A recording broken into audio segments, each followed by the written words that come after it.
ഇന്നത്തെ വീഡിയോ എന്താണെന്ന് വെച്ചാൽ നമ്മളെ വാഹനങ്ങളിൽ നമ്മൾ ബ്രേക്ക് അപ്ലൈ ചെയ്യുമ്പോൾ ആ ഒരു പവർ നമ്മളെ വീലിലേക്ക് എങ്ങനെ എത്തുന്നത് എന്നുള്ളത് നമുക്ക് നോക്കാം. സിമ്പിൾ ആയിട്ട് പറഞ്ഞാൽ നമ്മൾ ജസ്റ്റ് ബ്രേക്ക് അപ്ലൈ ചെയ്യുന്നു. ഈ പെഡലായിട്ട് കണക്ട് ചെയ്തിട്ടുള്ള ക്രോസ് റോഡ് നേരെ പോയിട്ട് നമ്മളെ ബ്രേക്ക് ബൂസ്റ്റർ എല്ലാവർക്കും അറിയാം, ഒട്ടുമിക്ക ആളുകൾക്ക് അറിയാമായിരിക്കും. നമ്മളെ പെഡൽ എഫേർട്ട് കുറക്കാൻ വേണ്ടിയിട്ടാണ് ഒട്ടുമിക്ക കാറുകളിലും ബ്രേക്ക് ബൂസ്റ്റർ ഉണ്ട്. നമ്മളെ ഓൾഡ് മോഡൽ കാറുകളിലേ ഇല്ലാതുള്ളൂ. അപ്പോൾ ബ്രേക്ക് ബൂസ്റ്ററിലൂടെ എത്തുന്ന ആ ഒരു പവർ നമ്മൾ മാസ്റ്റർ സിലിണ്ടറിന്റെ മുകളിൽ നമ്മൾ റിസർവോയർ ഉണ്ടാവും. അതായത് നമ്മൾ ആ ഒരു ബ്രേക്ക് ഓയിൽ റിസർവോയറിലായിരിക്കും ഉണ്ടാവുക.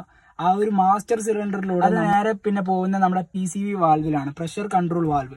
അപ്പൊ PCV വാൽവ് എന്തിനാ യൂസ് ചെയ്യുന്നതെന്ന് വെച്ചാൽ നമ്മൾ വാഹനത്തിൽ ബ്രേക്ക് അപ്ലൈ ചെയ്യുമ്പോൾ അതിലൊരു 60% ഫോഴ്സ് മുമ്പിലോട്ടും അതുപോലെ തന്നെ 40% പുറകിലോട്ടും കിട്ടാൻ വേണ്ടിയിട്ടാണ്. എഞ്ചിൻ കാര്യങ്ങളൊക്കെ നമ്മളെ വാഹനത്തിന് മുമ്പിലാണ്, അതുപോലെ തന്നെ നമ്മൾ കൺട്രോൾ ചെയ്യുന്ന ഭാഗം തന്നെ ഫ്രണ്ടിലാണ്. അപ്പൊ അതുകൊണ്ട് തന്നെ 60% ബ്രേക്ക് നമുക്ക് ഫ്രണ്ടിൽ വേണം, 40% ബാക്കിലും വേണം. അപ്പൊ ഇത് കൺട്രോൾ ചെയ്യുന്ന ആളാണ് നമ്മുടെ PCV വാൽവ്. ഫ്രണ്ട് വീലിലേക്കാണെങ്കിൽ നേരെ ബ്രേക്ക് ലൈനേഴ്സ് വഴി കാലിപ്പർ അസംബ്ലിയിൽ എത്തിയിട്ട് അതിലുള്ള പിസ്റ്റണുകൾ നമ്മളെ ബ്രേക്ക് പാഡിനെ തള്ളിയിട്ട് നമ്മളെ ഡിസ്കിനെ പിടിച്ചു നിർത്തുന്നു. ഫ്രണ്ടിൽ സംഭവിക്കുന്ന ഇതാണ്. അപ്പൊ ബാക്കിൽ നടക്കുന്നത് ആദ്യം സിലിണ്ടറിൽ എത്തുന്നു. സിലിണ്ടറിൽ 2 പിസ്റ്റൺ ഉണ്ടാവും. ആ പിസ്റ്റണ് പിടിച്ച് ഇങ്ങനെ തള്ളുന്നു.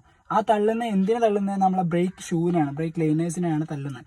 ആ ബ്രേക്ക് ലൈനേഴ്സ് ഇങ്ങനെ അകന്നിട്ട് നമ്മളെ ഡ്രമ്മിൽ പോയിട്ട് ഫിക്സ് ആകുന്നു. ആ ഒരു ഫ്രിക്ഷൻ മൂലം ബാക്കിലെ ആ ഒരു വീലും നമുക്ക് ബ്രേക്ക് ചെയ്യാൻ പറ്റുന്നു.